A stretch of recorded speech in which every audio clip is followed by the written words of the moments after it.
Hey guys, it's Elizabeth, the curly haired country gal.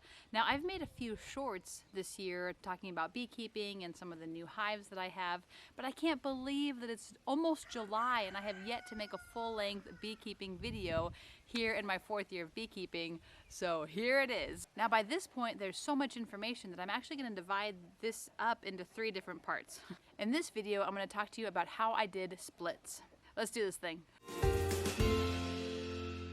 Now, a major goal that I had for this year in beekeeping was to go from 10 colonies to 20. So first of all, it was a huge blessing, and I thank the Lord that all 10 of my colonies made it through the winter, which is phenomenal. I don't expect it to always happen that way each year, but I'm very thankful that it did. As I expand my apiary over the next couple of years, I'm in the process of figuring out how many colonies can this land sustain.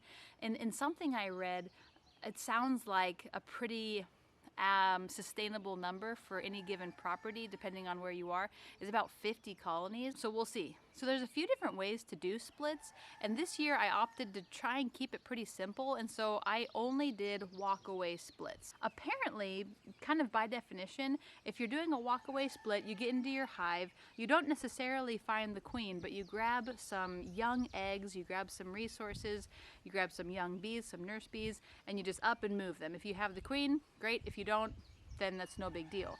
But kind of in the spirit of natural beekeeping, I tried to find the queen and take her with me on the move, just because that's what bees do in nature. The queen leaves with about half of the colony. So I tried to do that just so I knew for sure where the old queen was and then where the new queens are that I could then start to mark this year. By the way, I did this first round of 8 of the 10 splits on April 6th. So there was definitely a lot of talk here in southeast Missouri and around Missouri about how mild the winter was and about staying ahead of the swarms by doing your splits early. But I also heard enough people saying, don't split before April, because apparently some people try and split the end of March, do splits at the end of March, and there's just not enough drones around, and they might run into some issues that way. So I was patient and held off until April hit, and then when April hit, I was ready to do the splits. I was looking in the colonies, seeing a lot of drones, seeing a lot of buildup, and last year I missed a few swarms, so this year I wanted to get ahead of it so I wouldn't miss any. So if you've followed me on my beekeeping journey up until this point, you know some of these pictures, but I'm just going to briefly run through what colonies I split from where and to where. The Freedom Hive was split to the new Olive Hive. The Umbrella Hive was split to the Music Hive.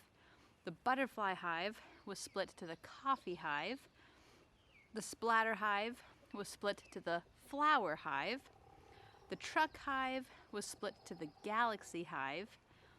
The Bird Hive was split to the Fingerprint Hive. The Elephant Hive was split to the Peacock Hive, and the Sun and Moon Hive was split to the School Hive. I had time for all those in one day, but I didn't have time for the Anniversary Hive or the Camping Hive, so I did those the following weekend, and we'll come back to that.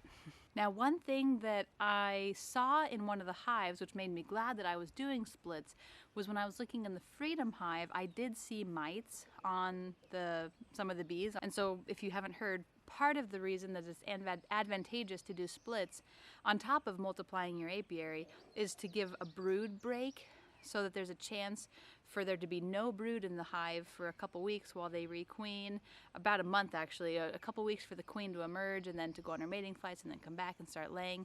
And the mites feed on the larvae especially, and so it's a good opportunity to lessen those numbers. So I was glad that I wasn't glad that I saw mites, but I was glad that I was doing a split so that I could mitigate that. So I want to start with some good news and then get to the bad news. The good news is in 6 of the first 8 splits that I did that first weekend, they were totally successful, went off without a hitch. They requeened in the hives where I had the original hive where I had taken the queen out of. There were new queens in the hives that I moved them to.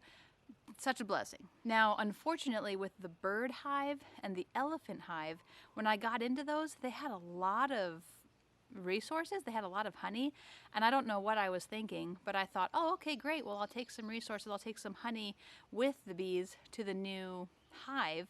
But unfortunately, I checked on them a week or two later and they had gotten totally robbed out. And actually, I looked in the fingerprint hive and I saw that the queen was actually there at the bottom of the hive near death. And so looking back, I realized that I gave them too many resources to defend as a small swarm. And it makes sense because if you think about a swarm in nature, they're not going to take resources with them. So that was a really good learning experience. One, I could reduce the entrance, but two, I shouldn't have given them so much honey. I should have focused on maybe brood or nurse bees, but not a lot of honey. So I did lose 2 of those splits. So that's one big takeaway from this whole year so far. Don't give too many resources when doing a split. I did 8 splits that first week, and then 1 week later, that would have been April 13th-ish, I went ahead and split the anniversary hive and the camping hive. Now, I just kind of assumed that this colony was going to do just as well as the other ones had done, and I really didn't follow up with them very well, and that ended up probably costing me 1, if not both of the hives. When I checked back on those hives several weeks later, I was bummed to see that they likely had a laying worker. There was only drone brood throughout the whole colony. Couldn't see the queen. So that was about 6-7 weeks after the split had taken place. It would have been good if I had checked on them about 4.5 to 5 weeks after the split to see if there was a queen, but they didn't have one, so they made an emergency, a laying worker. So that was a new experience too. So I was able to go on some of the beekeeping groups I'm part of, the Missouri Beekeeping and the Layens Natural Beekeeping Group, and say, hey, I've got this laying worker. What should I do? And it was helpful. I also looked on some different blogs, and it sounded like there were several different things that people have tried to deal with a laying worker. Several people said to take all the frames, to shake them out at least 100 feet away. Some people said that the laying worker is so heavy that she can't fly back to the hive, or the laying workers, and they won't fly back to the hive, and then you can give them a frame of brood from another colony, and they can turn that into a queen.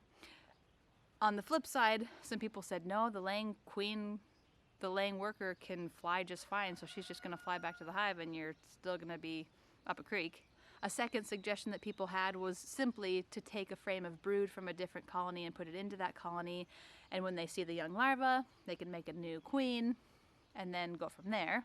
Another suggestion that somebody had, which wasn't as widespread, but they said that if you take the colony with the laying worker and you switch locations with a colony that is a queen right colony, the foragers that go back and find the laying workers in their new home, their new temporary home, will actually find the laying workers and kill them, and then you can switch them back and then provide a queen, either by giving a queen or by providing brood, and they can make a queen.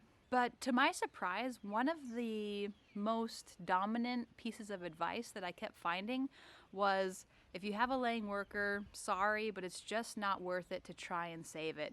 Just cut your losses, dump the bees in front of a different hive if they can be adopted into that hive, and don't mess with it. A lot of people have said, yep, I just gave brood frame after brood frame, it just didn't work, and somebody advised too not to give them a new virgin queen or even mated queen immediately, because the laying worker will kill the queen. So the fairly inexperienced beekeeper in me thought, oh, I want to do what I can. I feel like I'm the one who messed up, so I want to try and help the bees.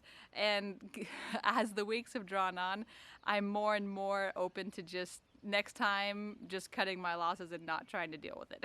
But I think the issue with the anniversary and camping hives was that I must not have left brood that was young enough, or enough brood that was young enough for them to make a new queen. So that's another big takeaway. When you're doing a split, make sure that you leave eggs between 1 and 3 days old. So there's more to be said about the anniversary hive and camping hive and how that was resolved, but you're gonna have to come back for part 3 to find out the conclusion of that saga. But all those splits left my hive count at 16. I had 10. I did 6 splits originally, and then 2 additional splits, but then I lost 2 of the splits because I gave too many resources. In the next video, I'm going to talk about catching swarms this season, what went well and what didn't. See you then.